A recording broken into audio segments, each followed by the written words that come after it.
Breaking news that's coming in right now. Lakhimpur police has sent all 4 weapons of Ankit Das and Ashish Mishra to a forensic lab.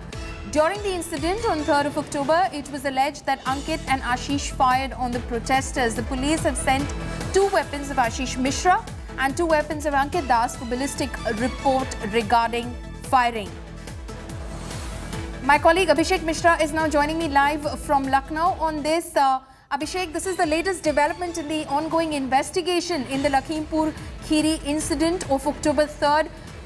Weapons that were allegedly used to possibly fire rounds at Lakhimpur Kheri, though of course that has been denied, now being sent for forensic analysis.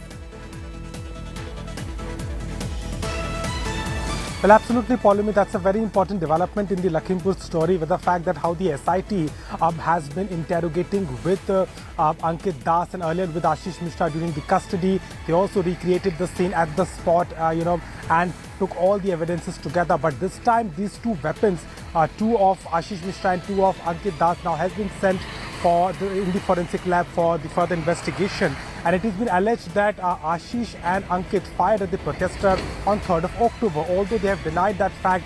But to check the evidences, the recovery of these 2, total of 4 of these weapons were very important, and that's the reason it has been sent. Yesterday only, Ankit Das along with his gunner were brought to Lucknow at his residence, and these weapons were recovered from there, and then it has been sent to forensic lab.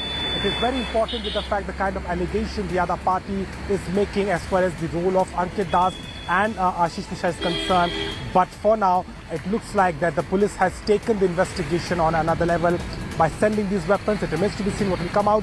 But one by one, police are gathering all the elements together in order to finally get into a conclusion what exactly happened that day and the kind of report which has been filed by the families of farmers on the minister's son and Ankit Das as well. Yes. Right. Abhishek, thank you so much for bringing us up to speed with those developments in that ongoing investigation.